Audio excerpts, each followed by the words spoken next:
We all go over the wall. I'm still holding on because I only have one cuff on, which is how you're trained. You get one cuff on, the guy breaks away, you have a loose cuff as a weapon, you don't let go. So we kind of went over the wall, pop up my back, and one guy cracked his knee, paperwork, he gets arrested. My body starts hardening up. Now, I never had neck, upper back, my low back and stuff was the issue. I do not know you, but I am your brother. You do not know me, but I am your protector. I will run into a burning building to save your life. Though I do not know your name, I will take a bullet for you.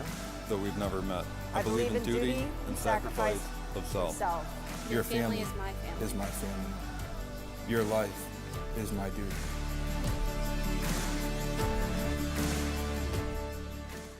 What's going on, guys? Time for a special episode of Behind the Uniforms. We are here on location in Florida for Heroes Weekend. I've got this gentleman who I'd like to introduce you to. First, real quick, the Wounded Officers Initiative is the organization that put this together. Our friends over at Law Enforcement Today and Enforce flew us down here for the event. So why don't you tell everybody who you are? Sergeant John Ragowski, retired Deputy Sheriff Sergeant, Suffolk County, New York. I retired after 21 years with some serious line of duty injuries. You want to talk about a good day or about a bad day? Today's a good day. We'll talk about today. Excellent. Yeah. What brings you down here? So I was a guest of honor last year here in Orlando by the Wounded Officers Initiative, who found me by chance at a very low point after my injury. I was searching for something similar to what the military offers as far as counseling, someone to talk to. You're left wounded, retired, and on your own to deal with the aftermath. So I found them, great organization. I was in touch with them over the course of a year. They flew me down last year, honored me and all. And life got a little better for me over the course of the last year. It got bad, but a little better in some ways. And I started doing comedy again, stand-up comedy. Nice. They saw some bits and they said, you're going to be our entertainment next year. And then they asked me to do the keynote speech at the gala toward the evening as well. So Awesome. I'm back as alumni to welcome the new members, unfortunately, to a club that they didn't necessarily want to join, and it's a good day because I'm around people that get it, that understand what we've been through, and are really decent people. You want to talk about what happened that got you to that point? My story can go on forever. I'll take it. I will try to summarize as best I could. I was initially involved in a head-on wrong-way driver collision. I was working midnights, gang patrol in Huntington Station. And my vehicle was actually parked at a light. Last minute, I see the car coming, nothing I could do, nowhere to go. She kind of went up along the side of me. I remember ducking, I remember hearing glass break. I looked up, no blood. I seemed okay, and the car was up on its side blocking me, so I did kind of a split and climbed out the passenger side, really to check on them and see what was going on, because I felt fine. And I felt a little popping and burning as I jumped out, down my back and down my legs, but it didn't seem to, adrenaline and everything, it didn't really seem like an issue. I wasn't worried about it. So the driver had been drinking, suspended license, shouldn't have been behind the wheel.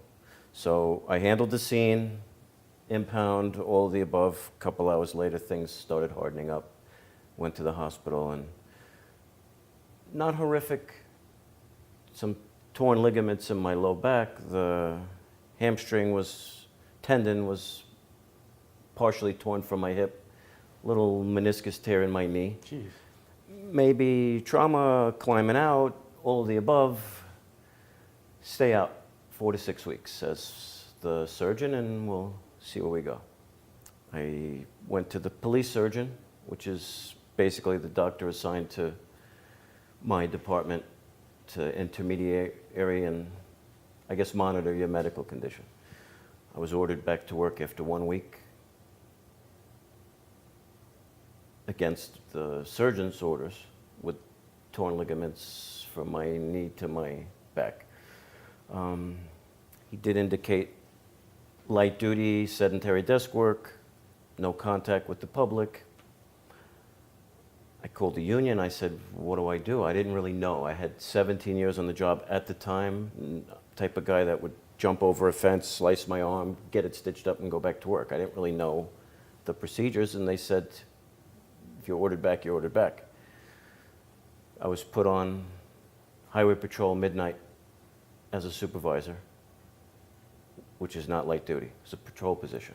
So according to the chief, all supervisors were light duty, which is not the case. So basically, I was forced back to work full duty after 1 week and didn't know if I had any recourse, didn't really know what to do. I just did it and went to work.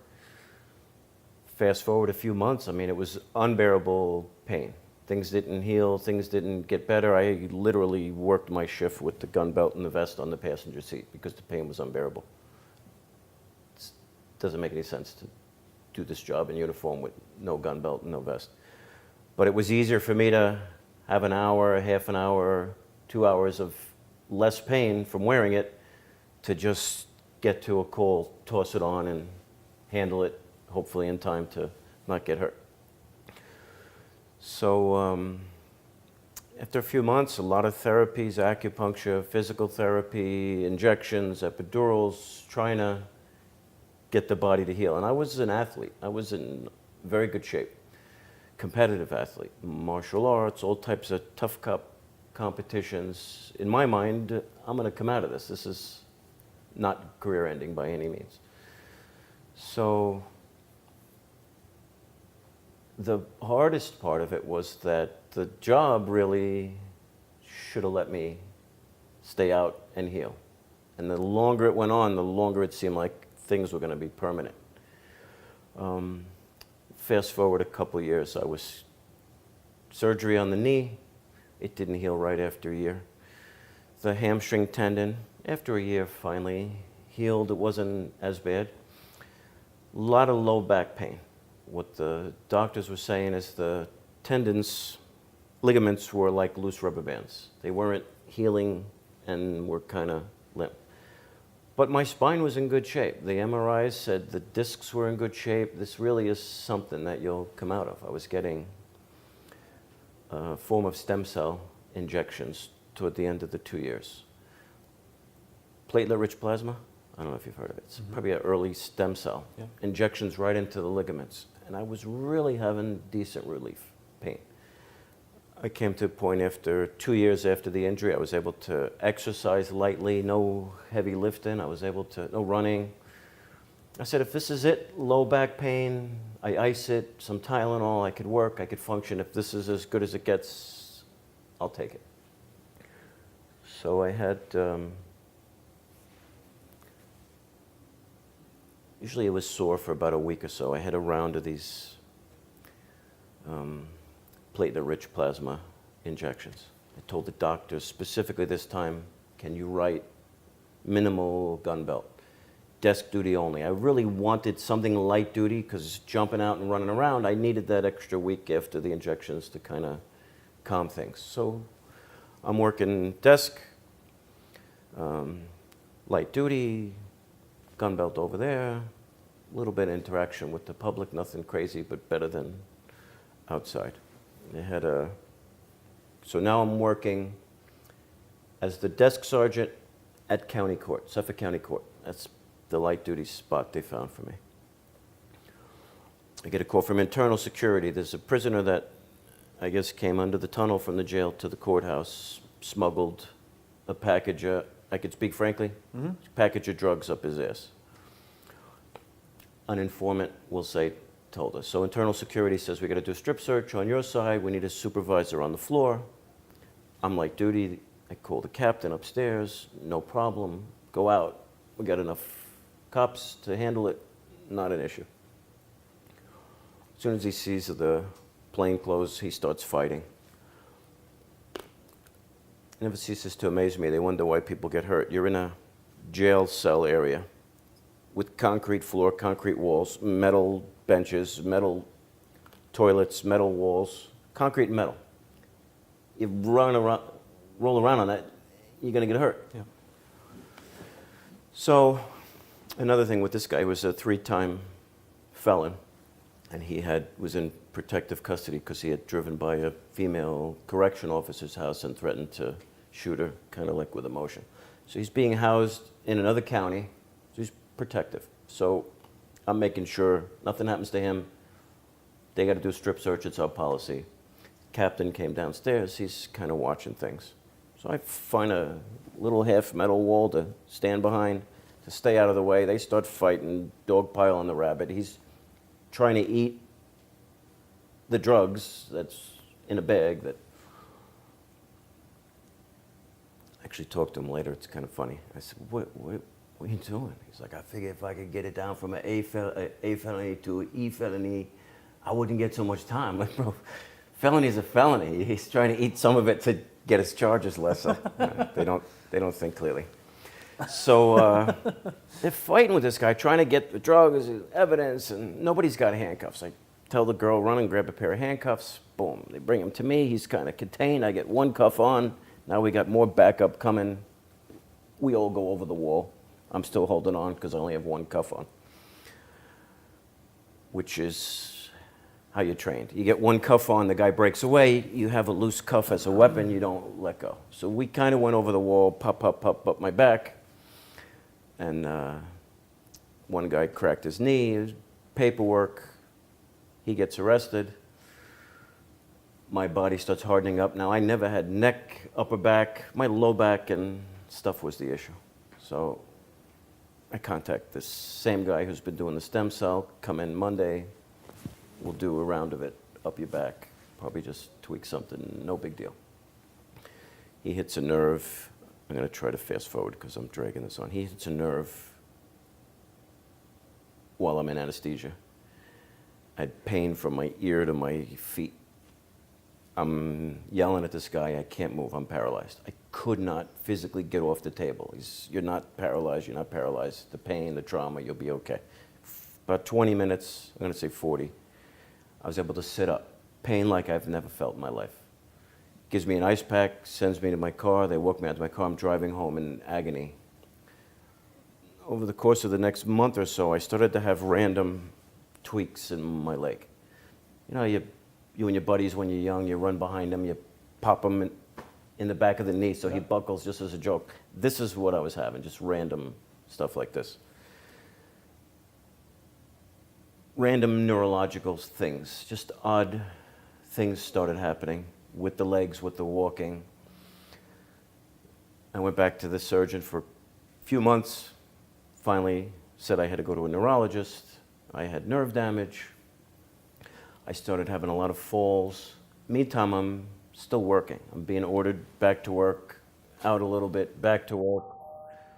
At this point now, I have a cane, mobility scooter. I've fallen a few times. I've herniated a few discs. My discs were fine with the original problem. I damaged some kind of nerves to my bladder. It's the spinal cord is an extension of your brain, central nervous system.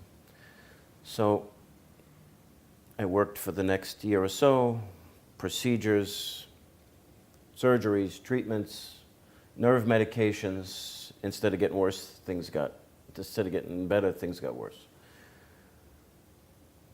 I retired after 21 years. I filed for long-term medical disability. I really, in my head, said I'm going to take a year and come out of this. The legs got significantly worse. You know, I have devices to lock my joints, ankle, knee, when I walk, but if I walk after 100 yards, I have no control of my right leg.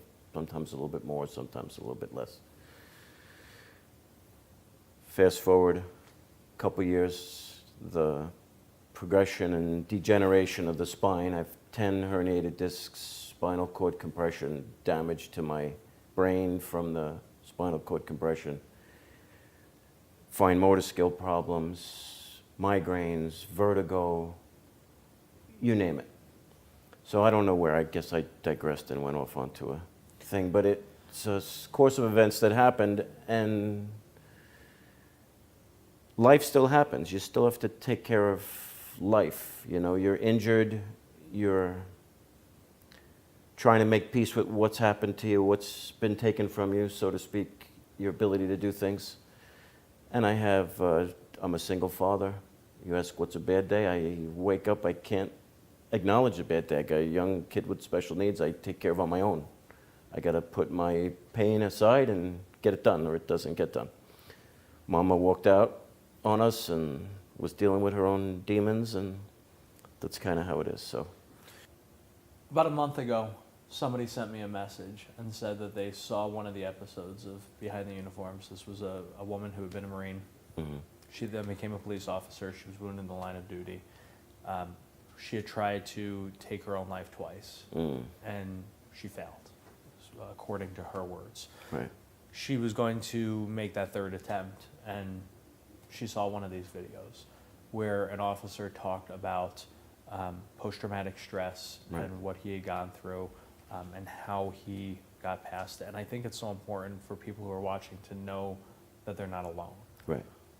Can you talk to me a little bit about that journey that you've gone through personally? Because I Yeah. know this has been a hell of a journey for you. Yeah. I think it's different for everybody. You know, a lot of people use cliches, and I would hear, well, it could have been worse, or look at this guy, or be grateful you can, and you want to yell at these people and say, that doesn't help me. But eventually it does, in little ways, and I'll explain how. Don't concentrate on what you can't do, concentrate on what you can do. What people would say constantly, give me a break, that doesn't help me. Eventually it does when you understand what it's trying to tell you. I think you have to make peace with what's been taken from you. And I mean taken from you, your physical abilities, some of your dignity. A lot of us, the process of going through to get the benefits, to get your bills paid, to figure out how you're going to take care of your family when you can't work, is traumatic in its own way. Once you get through that process and it's settled, then you try to make peace with what was taken from you. And the cliches, I'll use an example from last year, which was enlightening. So we were here for Heroes Weekend. There was the last day, we're walking down a hill, and I had a scooter that got stuck in the sand. So I get up and I'm trying to go down the hill, and my legs buckle, and I do what I can to try to stay up. And this kid grabs me, who was one of our honorees last year. He got shot in the eye. Half his head's carved out. And he's more concerned about helping me down the hill, his brother, than himself. And I look up at him and I said, and he's smiling. And he's moved forward quicker than I did. He seemed to have made his peace. It's different for everybody, the process. I think it depends if you have somebody at home rooting for you and helping you along with the process, which I didn't have throughout my injury. But I looked up and I go, you know what? It could be worse. This guy has this, and look at him. Right. He seems to have made his peace with it. He's smiling, he's happy. He's moved on, so I can. When you start to concentrate on what you can do and less on what you can't do, you lose a little bit of the anger and a little bit of the resentment, because you're resentful from what was taken from you, and you're angry. And the process, the evolution of making your peace with it, doing things that you don't normally do despite your physical limitations. Take up a hobby, start painting. And I think what I did is I started concentrating on things I can do, find things I can do, and not so much worry about and feel sorry for myself for the things I can't do. And the can'ts are there, but the cans start to dominate it. And life change, you become a different person. You're not the person you were when you're able to. I have two boys, one's 22, and he got the active running dad. We did martial arts together, we did sports. The little guy doesn't get that. He gets cheated, but in a sense, he's got me around more because I'm home to help him with his schoolwork, and we do other things. It's a different dad. Just a different experience with that. Different experience. So you become in ways a different person once you make your peace, and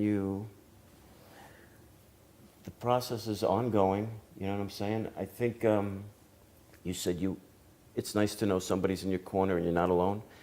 That's significant, because I didn't really have that. And you feel sorry for yourself. You get in dark places. But I said time and time again, which I'm going to talk about a little bit tomorrow at the gala, I start to ask myself, what kind of man are you? How tough are you? Is this going to bring you down? This is too much for the average man to handle, but not a warrior like us. We're trained to handle adversity. We're trained to handle anything that comes our way. So I use the backpack of bricks analogy, and I would have problems with my nerves. I would have to get a surgery. I would have internal things not functioning right. I would have a setback when my wife left and divorced. It just seemed like I just carrying this load of bricks, and they just kept putting another brick in, and I'm like, this is unbearable. I can't do it. And I would start to say, I can do it. The average man can't, but I'm more than the average man. I'm a warrior. This is what I was trained for. So I picked myself up, and I said, there's a room for another brick always. And you just tread forward, and you enjoy and develop into your new lifestyle for what you can do. Awesome. And the stuff is there, but the group here stays with you when you leave. I've reached out to Dr. D. Sanfilippo. I've reached out to Rachel, some guys I met last year, and you're having a bad day, you talk to people who get it, who understand exactly what you're talking about before you finish your sentence. And then when they need you, you perk up, and you smile, and you be there for them, and you give them what they need. Yeah. That's the best way I can explain it. I'm not a master at it. I've definitely conquered obstacles. I definitely am in a good place. My journey took years to get here. Others, it takes longer, but I think things like that, those cliches of it could always be worse and things like that, and understanding you're not going to get back what was taken from you, move forward, make the best of it. There are many. Yeah. There are many people who are watching this right now who are in some stage of that journey. Mm-hmm. Some people who are just beginning that journey, some people who are farther along and more mature in it like you. And then there are many other people who watch this that hopefully we pray will never have to go through that journey. To each of you, I ask you to do us a favor and just hit that share button. Just hit it right now. Take this story and help use it to save a life, to inspire somebody, to help somebody who is in that journey and in those difficult times. So, Right. brother, I appreciate you coming on the show. Thank you. I'm looking forward to seeing you speak tomorrow. Yeah. Guys, thank you for your time. Thanks for hitting that share button. God bless America.